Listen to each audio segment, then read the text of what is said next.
નમસ્કાર મિત્રો, આપણે ગયા લેક્ચરની અંદર આવેદનપત્ર શું છે એના લક્ષણો વિશેની ચર્ચા કરેલી હતી. આજનું જે લેક્ચર છે એની અંદર આપણે આવેદનપત્ર જે છે એનું મહત્ત્વ વિશે અગત્યની ચર્ચા કરવા જઈ રહ્યા છીએ. તો લઈએ છીએ આવેદનપત્રનું મહત્ત્વ. Importance of memorandum of association. Company ધારા હેઠળ નોંધાતી દરેક કંપની માટે આવેદનપત્ર નોંધાવવું ફરજિયાત છે. એમાં કંપનીને લગતી પાયાની વિગતો દર્શાવવામાં આવે છે, જે નીચેના જુદા જુદા પક્ષકારો માટે મહત્ત્વની છે. પહેલું લઈએ છીએ કંપનીની દ્રષ્ટિએ. તો મિત્રો, આવેદનપત્ર શું છે? તો આવેદનપત્ર એ કંપનીનો મૂળભૂત અને પાયાનો દસ્તાવેજ છે, જે કંપનીનું બંધારણ દર્શાવે છે. અને ભારતની અંદર 1956 અને સુધારેલો કાયદો 2013 હેઠળ જેટલી પણ કંપનીઓ આવે છે એ દરેકે દરેક કંપની માટે આવેદનપત્ર નોંધાવવું ફરજિયાત છે. કંપની રજિસ્ટ્રારની ઓફિસે જ્યારે નોંધણી કરાવવા જાઓ ત્યારે સૌથી અગત્યનો કોઈ દસ્તાવેજ નોંધાવવાનો હોય તો એ છે આવેદનપત્ર. અને એની અંદર કંપનીને લગતી જેટલી પણ પાયાની બાબત છે એ દરેકે દરેક બાબત દર્શાવવામાં આવે, જેમાં કંપનીનું નામ છે, સરનામું છે, હેતુ છે, જવાબદારી, મૂડી વિશે, સ્થાપના વિશે, સંચાલકો, એમ તમામે તમામ વિગતો મિત્રો આવેદનપત્રની અંદર દર્શાવવામાં આવે છે. હવે આપણે એ ચર્ચા કરીએ કે જે આવેદનપત્ર છે એ દરેક પક્ષકાર માટે કેટલું અગત્યનું છે. તો પહેલું વાત કરીએ છીએ કંપનીની દ્રષ્ટિએ શું અગત્યનું છે. તો કંપની માટે મિત્રો આ એક મુખ્ય દસ્તાવેજ છે. આવેદનપત્ર એ કંપનીનો પાયો છે. આવેદનપત્ર એ કંપનીનું બંધારણ અને કાર્યક્ષેત્ર દર્શાવે છે, જેમાં કંપનીનું નામ, ઉદ્દેશો, મૂડી, જવાબદારી, રજિસ્ટર્ડ ઓફિસ કયા રાજ્યમાં રહેશે વગેરે હોય છે. કંપની આવેદનપત્રમાં દર્શાવેલ ઉદ્દેશથી ચલિત કાર્ય કરે તો તે સત્તા બહારનું કાર્ય ગણાશે. કંપની કેટલી સત્તાવાર મૂડી ધરાવે છે, સભ્યોની જવાબદારી મર્યાદિત છે કે અમર્યાદિત, તે આ દસ્તાવેજથી જાણી શકાય છે. તો કંપનીની દ્રષ્ટિએ મિત્રો આવેદનપત્ર શું અગત્યનું છે?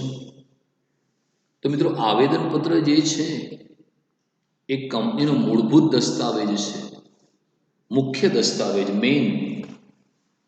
કારણ કે કંપનીની નોંધણી માટે જો રજિસ્ટર સૌથી પહેલો કોઈ દસ્તાવેજ માંગે તો એ આવેદનપત્ર છે. જેમ કોઈ પણ મકાન બનાવતા પહેલા એનો પાયો ચણવો પડે છે ને પાયા ઉપર મકાનની ઇમારત ચણાય છે, એમ કંપનીની જે ઇમારત છે એના પાયામાં કોઈ દસ્તાવેજ હોય તો એ આવેદનપત્ર છે. અને મિત્રો કંપનીનું બંધારણ અને કાર્યક્ષેત્ર દર્શાવે છે. મિત્રો આ બંધારણ છે કંપનીનું, એટલે કંપની શું કાર્ય કરવાની છે, એનું કાર્યક્ષેત્ર ભારત પૂરતું છે કે વિદેશમાં પણ પોતાની વસ્તુનું ઉત્પાદન વેચાણ કરશે, એ તમામે તમામ બાબત આવેદનપત્રમાં દર્શાવેલી હોય છે. આવેદનપત્રની અંદર મિત્રો 6 મુખ્ય કલમો હોય છે. એક નામની કલમ, બીજું રજિસ્ટર્ડ ઓફિસની કલમ, મૂડીની કલમ, હેતુની કલમ, જવાબદારીની કલમ અને સ્થાપનાની કલમ, જેની અંદર કંપનીનું નામ શું રહેશે. જો તમારી કંપની ખાનગી હોય તો નામના છેડે પ્રાઇવેટ લિમિટેડ લખવું પડે. જો તમારી કંપની જાહેર હોય તો નામના છેડે લિમિટેડ લખવું પડે. કંપનીનો ઉદ્દેશ શું છે, કઈ વસ્તુનું કંપની ઉત્પાદન કરવા માગે છે, એને લગતી વિગતો દર્શાવવી પડે. મૂડી, કંપનીની મિત્રો કેટલી સત્તાવાર મૂડી છે. કંપનીના આવેદનપત્રમાં મિત્રો જે પણ મૂડી દર્શાવેલી હોય એ સત્તાવાર મૂડી કહેવાય. કંપની એનાથી વધુ મૂડી જાહેર જનતા પાસેથી મેળવી શકતી નથી. એ મૂડીની અંદર કેટલા ઇક્વિટી શેર બહાર પાડીને મૂડી મેળવવાની છે, કેટલા પ્રેફરન્સ શેર બહાર પાડીને મૂડી મેળવવાની છે, એ પણ દર્શાવવું પડે. કે ઉછીની મૂડી જાહેર જનતા પાસેથી લેવાની છે. ઉછીના લેવા હોય તો ડિબેન્ચર કે જાહેર થાપણ બહાર પાડી શકાય. Equity share, preference share, debenture મિત્રો તમારા ધોરણ 12 કોમર્સમાં ભણાવવામાં આવશે.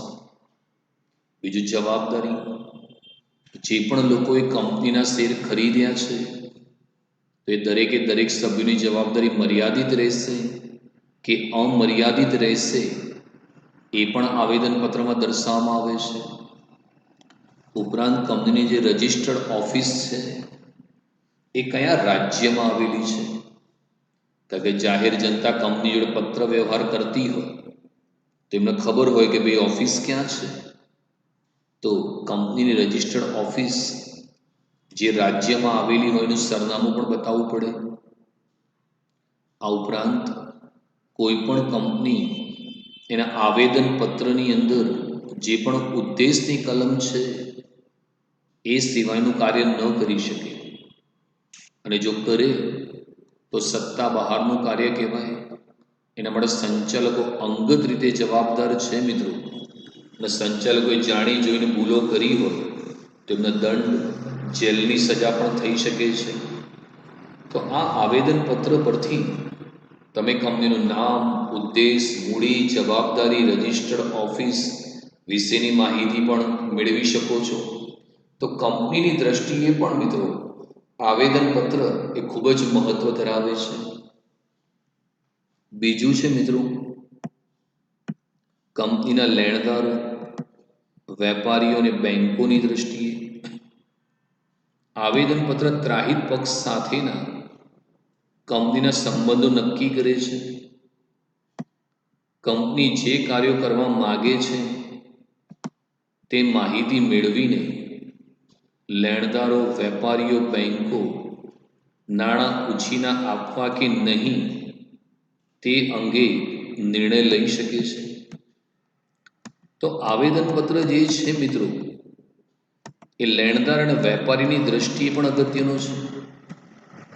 કારણ કે ત્રાહિત પક્ષ સાથે કંપનીના જે સંબંધો છે એ નક્કી કરનારો દસ્તાવેજ આવેદનપત્ર છે.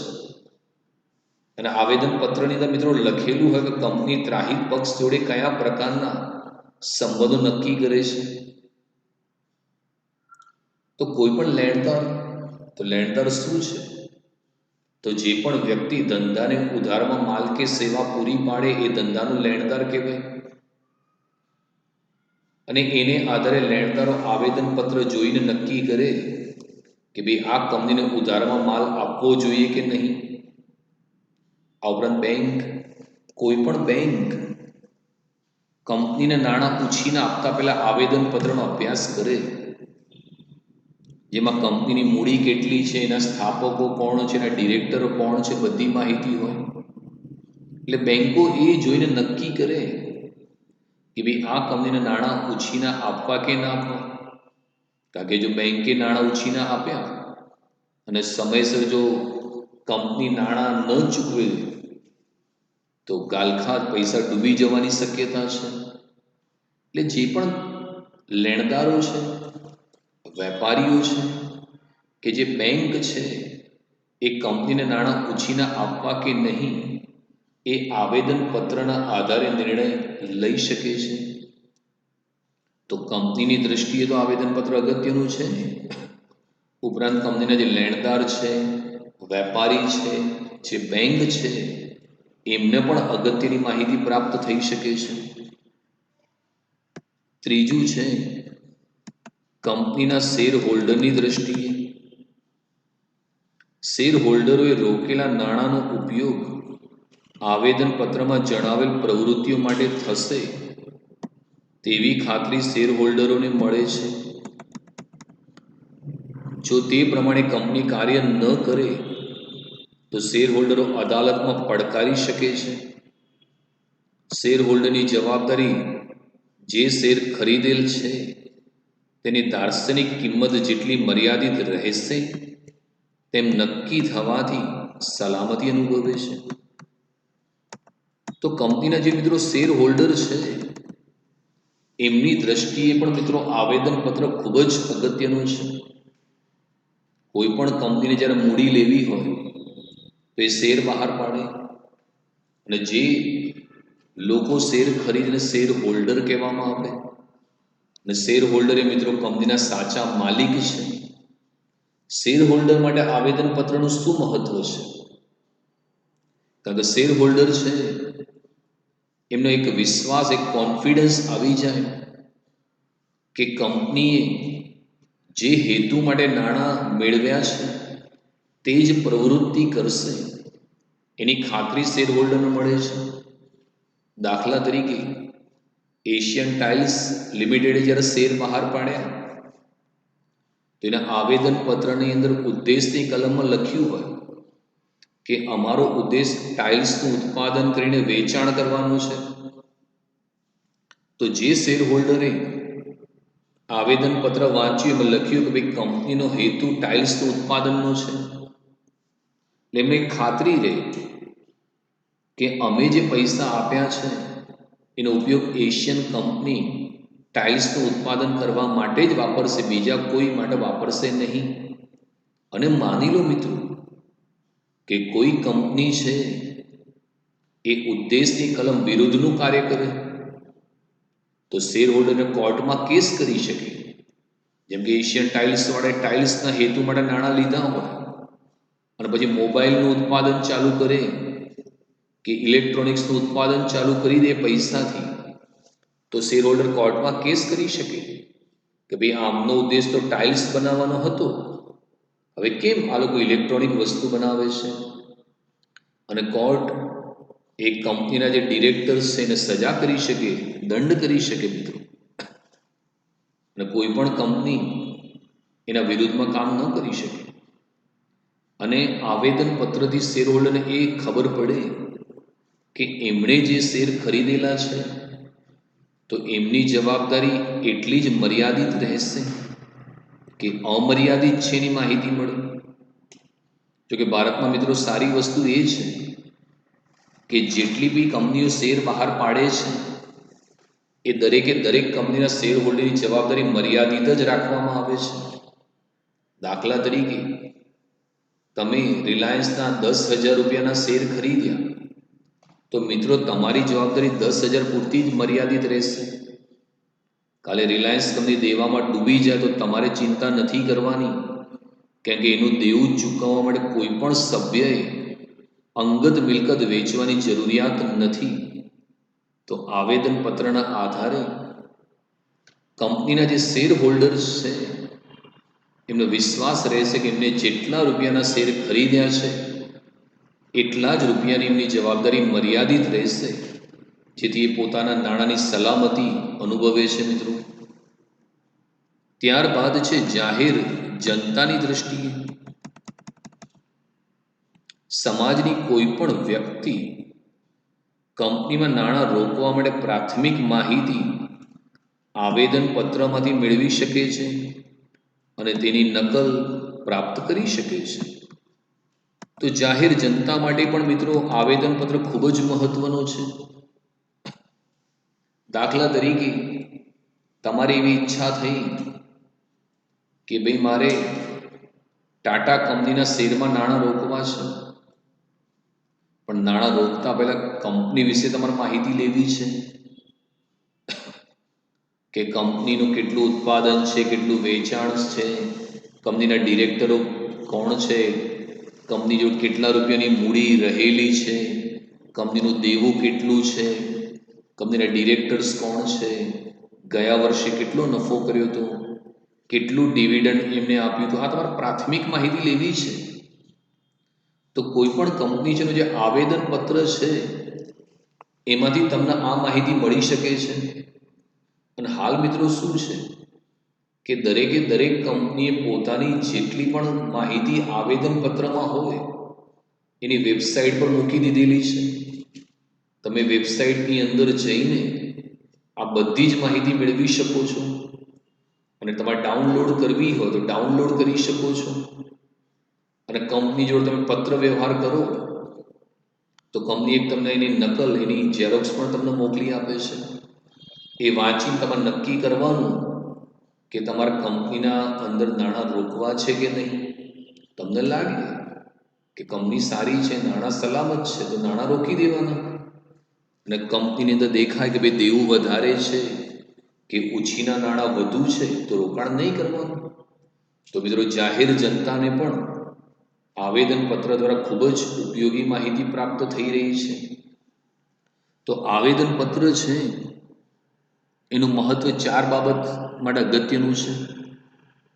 એક કંપનીની દ્રષ્ટિએ એક મૂળભૂત પાયાનો દસ્તાવેજ છે. એમાં કંપનીનું નામ, હેતુ, મૂડી, જવાબદારી, સ્થાપના બધી માહિતી હોય છે. બીજું કંપનીના લેણદારની દ્રષ્ટિએ, કારણ કે લેણદારો કે બેંકો આવેદનપત્રના આધારે નક્કી કરી શકે કે ભાઈ કંપનીના નાણાં ઉછીના આપવા જોઈએ કે નહીં એનો નિર્ણય લઈ શકે. ત્રીજું શેર હોલ્ડરની દ્રષ્ટિએ કોઈ પણ શેર હોલ્ડર છે એને એક વિશ્વાસ આવી શકે કે કંપનીએ જે પ્રવૃત્તિ માટે નાણાં લીધા છે એ જ પ્રવૃત્તિ માટે કંપની નાણાંનું કામ કરશે ને.